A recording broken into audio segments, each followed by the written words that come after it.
Bonjour à tous, aujourd'hui on joue à Desperados of Dice Town, un jeu de Bruno Cathala et Ludovic Maublanc.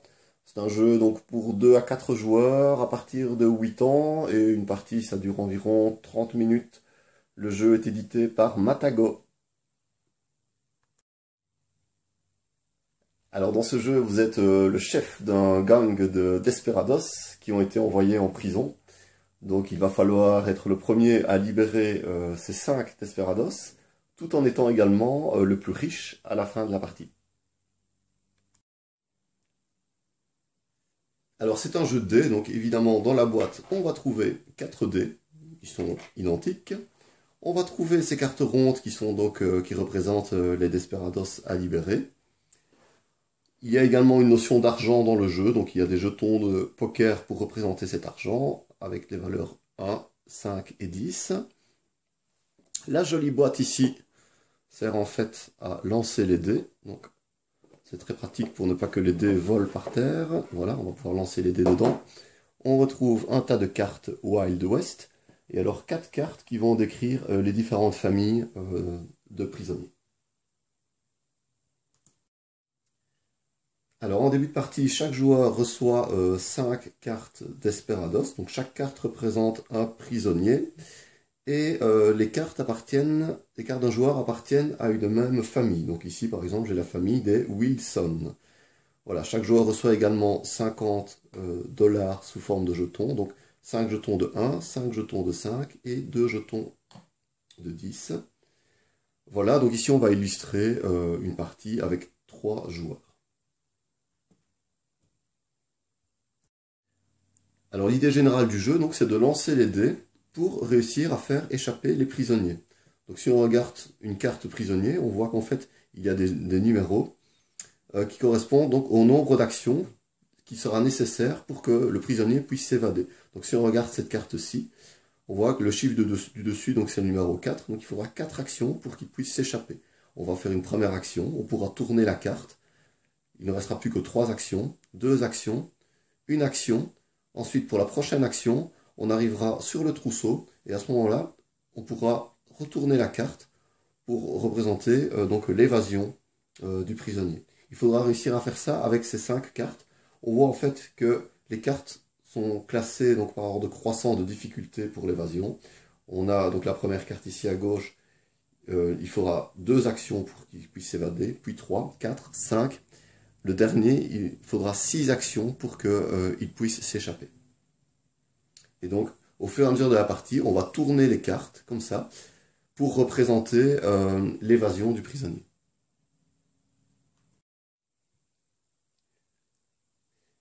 Alors, comment réussir ces fameuses actions qui vont permettre donc à nos prisonniers de s'évader? Eh bien, évidemment, on va faire ceci avec les dés. Donc, si on regarde à quoi ressemble un dé, en fait, sur une face d'un dé, il y a une espèce d'explosion. Ceci représente une action. Sur les autres faces du dé, il y a des symboles. Par exemple, il y a le poing, il y a la bouteille, le couteau, le simple revolver et le double revolver. Ces symboles, en fait, on va les retrouver sur nos cartes de prisonniers. On a le prisonnier à la bouteille, le prisonnier au poing, au couteau, au revolver et au double revolver. Donc imaginons, sur un tour, on a 3 lancers. Imaginons qu'à l'issue de mes 3 lancers, je réussisse ceci, c'est-à-dire 2 faces action, une face poing et une face bouteille.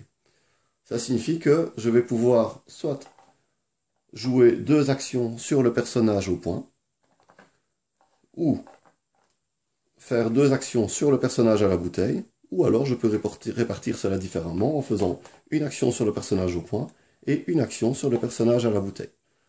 Je décide d'affecter par exemple mes 2 actions sur le personnage au poing. Donc où se trouve-t-il? Il se trouve ici. Donc actuellement il a un niveau d'évasion 3. Donc j'ai le droit à faire 2 actions dessus. Donc je vais tourner sa carte 2 fois. Une fois, 2 fois. Donc il se trouve maintenant logiquement à une phase d'évasion numéro 1.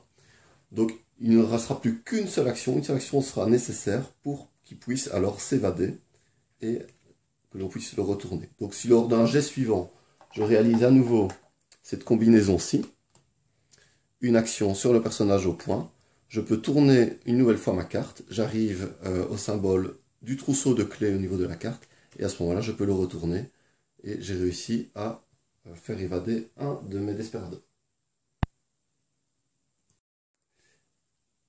Alors tout ça c'est bien joli, mais voyons en pratique ce que ça donne. Donc voilà, c'est à mon tour de jeu, j'ai droit à 3 lancers. Donc à chaque lancer, évidemment, je peux mettre les dés de côté, certains dés de côté. Donc ici j'ai déjà beaucoup de chance puisque je parviens à faire 2 actions. Donc ça c'est pas mal du tout, je les mets de côté et je décide de relancer les 2 dés restants. Voilà, je parviens encore à faire une action, donc ça c'est vraiment le lancer parfait. Puisqu'en fait je parviens à faire 3 actions et le symbole du revolver, donc ça veut dire que je vais pouvoir agir 3 fois sur le Desperado au revolver. Donc il se trouve ici. Lui se trouve initialement au début de la partie, il se trouve à un niveau d'évasion 5. Donc je vais pouvoir tourner 3 fois la carte. 4, 3, 2. Voilà. Donc de 5 il passe à 2. Son évasion est quasi faite. Voilà, donc la partie continue comme ça. Chacun lance les dés, il a droit à 3 lancers et tente de faire évader ses prisonniers. Imaginons c'est de nouveau à mon tour de jouer et j'obtiens ce résultat.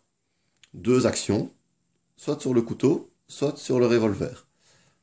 Alors on a vu que mon prisonnier au revolver était déjà quasi échappé.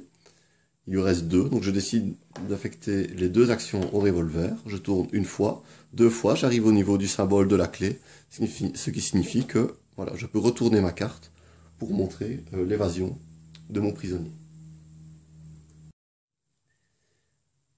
Alors quand un prisonnier s'est évadé, on peut continuer à jouer des actions sur ce prisonnier.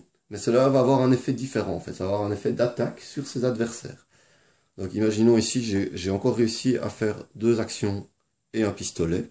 Donc si je regarde mon prisonnier au pistolet, lui a déjà évadé. Mais l'effet est alors différent. Si on regarde sa carte, en fait, 2 actions correspondent à 10 $. Donc ça veut dire que chaque autre joueur qui n'a pas réussi à faire évader ce prisonnier va devoir rendre 10 $ à la banque. Cela a de l'importance puisque je rappelle qu'en fin de partie, il faut également réussir à être le plus riche. Donc il faut réussir à dévaliser les autres joueurs. Donc regardons ce que ça donne dans notre cas. Le joueur à ma gauche, lui, a déjà réussi à faire évader ce prisonnier au pistolet. Donc pour lui, il n'y a aucun effet. Par contre, si on regarde le joueur à ma droite, son prisonnier au pistolet est toujours en prison. Donc il va malheureusement devoir rendre 10 $ à la banque.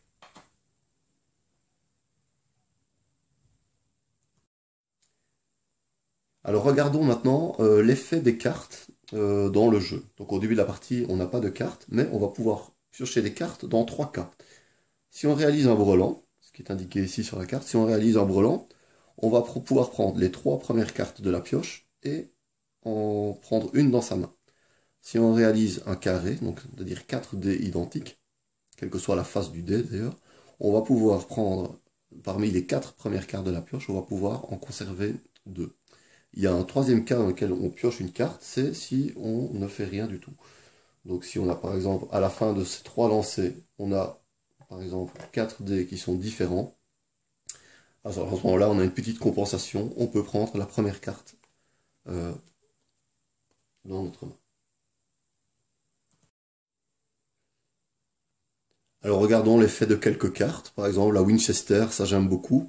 Donc en fait en blanc ici on voit le moment à lequel il faut jouer la carte, et en bas de la carte on voit son effet. Donc ici c'est jouer cette carte à l'issue de vos lancers. Par exemple voilà, j'ai fait ce lancer-ci. À l'issue de vos lancers, cette carte compte comme une face action supplémentaire. Donc si j'ai réalisé ici une face action, en fait, c'est comme si j'en avais réalisé 2. Voilà, ça le Winchester c'est assez sympa. Le retour de flamme, jouez cette carte lorsque vous subissez une attaque. Donc lorsque quelqu'un nous attaque et que l'on doit rendre de l'argent, alors votre agresseur perd les dollars à votre place. Sympa aussi. La petite nature, jouez cette carte juste avant le tour d'un adversaire. Pour ce tour, l'adversaire joue uniquement avec 2 dés. Voilà, donc ça c'est un exemple de 3 cartes. Il existe plusieurs cartes différentes dans le paquet.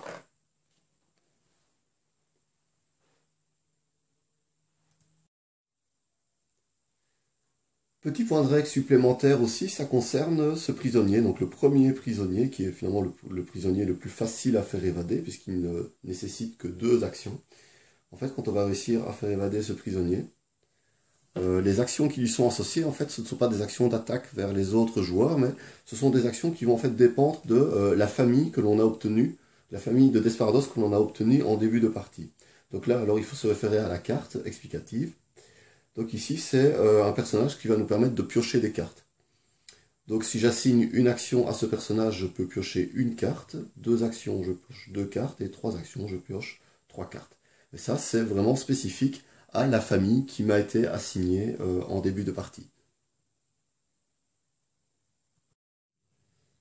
Donc voilà donc comment se déroule une partie de Dice Town. Donc chaque joueur a 3 lancers de dés pour tenter d'obtenir des actions, faire évader ses Desperados, ou alors également, si le Desperados est déjà évadé, alors agir sur ses adversaires et les dévaliser afin qu'ils rendent la monnaie et tenter d'être le plus riche. Voilà, donc imaginons, voilà, la partie se déroule, c'est de nouveau à mon tour de jouer. En fait, on voit qu'il n'y a plus, que je n'ai plus qu'un seul Desperado en prison. C'est le Desperado au couteau. Et je n'ai plus qu'un point d'action pour qu'il soit libéré. Donc, je vais lancer les dés. Et je vais voir si j'ai de la chance. Je peux peut-être gagner la partie. Je lance les dés. Super, j'ai une action. Et encore mieux, j'ai un couteau. Donc je peux agir sur mon prisonnier au couteau. Je tourne de 1. Donc voilà, j'ai réussi à libérer mes 5 prisonniers. Mais la partie n'est pas finie pour autant, car il faut également, c'est une deuxième condition de victoire, qu'il faut que je sois le plus riche parmi tous les joueurs.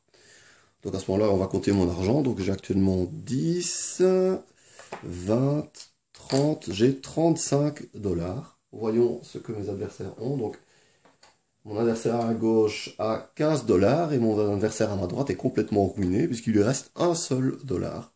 Je suis donc le plus riche, magnifique, je suis très content, j'ai gagné la partie. Ajoutons aussi que si à n'importe quel moment de la partie, un joueur doit rendre son dernier dollar, alors il est directement éliminé du jeu. Voilà, donc c'était l'explication du jeu Desperados of Dice Town, un excellent jeu de dés avec différentes stratégies, pas mal d'interactions aussi, puisqu'il y a moyen d'aller embêter euh, ses adversaires. Le thème est très sympa, les illustrations aussi, donc voilà, c'est un jeu que je recommande pour toute la famille, hein, il n'y a rien de très compliqué. Je dirais même à partir de 7 ans, 7-8 ans, on sait y jouer sans problème. Voilà, merci de m'avoir écouté et à très bientôt, salut!